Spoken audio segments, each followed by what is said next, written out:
पाकिस्तान का क्रैकडाउन शुरू हो गया है। इसकी सबसे पहली दलील ट्रंप का वो फौरी तौर पे आने वाला बयान है जिसमें उसने कहा कि हम अफगानिस्तान से बगराम एयरबेस वापस लेने की कोशिश कर रहे हैं। ये पहली दलील है कि अफगानिस्तान के अंदर कोशिश है अमेरिका की कि मैं दोबारा आ जाऊं। उसने बहाना चाइना का पेश किया है कि चाइना में एटमी हथियार बन रहे हैं, लेकिन हमें इनकी पुरानी पॉलिसी का पता है। जनरल हमीद गुल साहब ने एक दफ़ा कहा था कि 9/11 बहाना है, अफगानिस्तान ठिकाना है और पाकिस्तान निशाना है। तो अब भी चाइना जो है वो बहाना है, अफगानिस्तान ठिकाना है और पाकिस्तान ही निशाना है। मैं समझता हूँ कि ये अकेले अमेरिका की परेशानी नहीं है। मुझे ये खदशा है कि प्रॉक्सी वार पाकिस्तान के खिलाफ लड़ी जाएगी। इसमें अमेरिका, इंडिया और इजराइल ये तीनों मिल के एक ऐसा कम्बिनेशन और कोऑर्डिनेशन करके पाकिस्तान का घेरा करने जा रहे हैं ताकि दुनिया के अंदर अपना जो तासर माजी का इन्होंने कायम किया था वो बरकरार रहे। मसलन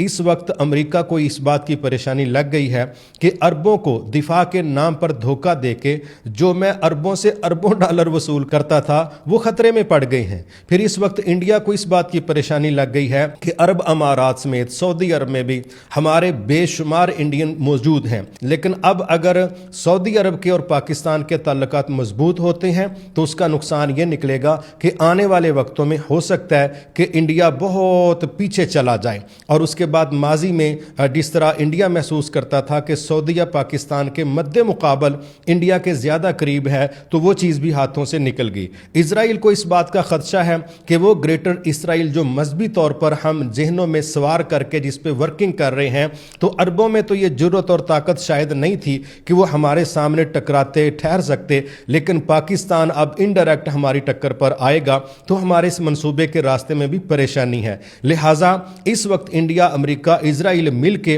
पाकिस्तान के अंदर जो प्रॉक्सी वार के लिए वर्किंग शुरू कर सकते हैं। यहाँ क्या पूरी दुनिया में हर किसी के स्लीपिंग सेल्स मौजूद होते हैं, नाराज लोग मौजूद होते हैं, दुखी लोग भी मौजूद होते हैं। तो मैं समझता हूँ कि उनकी प्रॉक्सी वार से बचने के लिए पाकिस्तान को फिल फॉर ऐसे तमाम तबकात, मजहबी जमातें हों, सियासी जमातें हों, किसी भी लिहाज से वो लोग हों जो पाकिस्तान के अंदर पॉलिसी साजों की गलती की वजह से या बाज़ जगहों पर मफादात का मसला होता है, बाज़ जगहों पर कोई और प्रॉब्लम आ सकती है, तमाम वो अनासर जो पाकिस्तान से किसी भी बुनियाद पर नाराज़ हैं, पाकिस्तान को फिल फॉर उनके साथ बैठ के मोहब्बत, इज्जत, एहतराम दे के कुर्बतें पैदा करनी चाहिए ताकि इन लोगों का कंधा इस्तेमाल करके ये तीनों ममालिक हमारा सीना छलनी ना कर सकें। फिर स्पेशली मैं चाहूँगा कि पाकिस्तान के करीब रहने वाले दोनों ममालिक अफगानिस्तान और ईरान के साथ पाकिस्तान के तल्लकात माजी की निस्बत बहुत अच्छे हो जाने चाहिए ताकि बाहर के जो ममालिक यहाँ कोई नया खेल खेलना चाहते हैं या पुराने खेल के अंदर वो जान पैदा करना चाहते हैं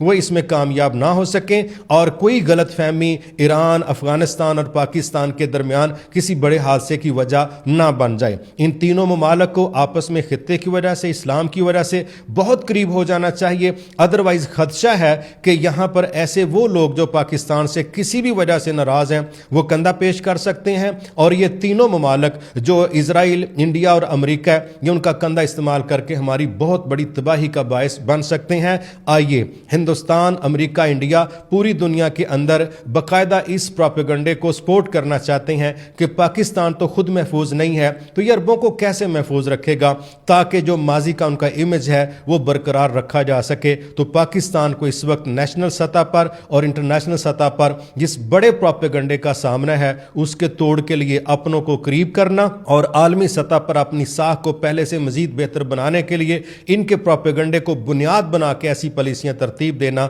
जिससे हमारे आने वाले दौर के जो दिफाई मुआहदे हैं वो पहले से ज्यादा हो जाएं, पाकिस्तान अंदर बाहर से महफूज हो जाए। अगर हम इस पे काम नहीं करते तो मुझे ये खदशा है कि फिर पाकिस्तान का जो घेरा करने के लिए ये तीनों ममालिक काम शुरू कर चुके हैं, ये जरूर डिस्टर्ब करने की कोशिश करेंगे। अल्लाह पाकिस्तान को हमेशा अपने हिफ्ज़ व अमान में रखे।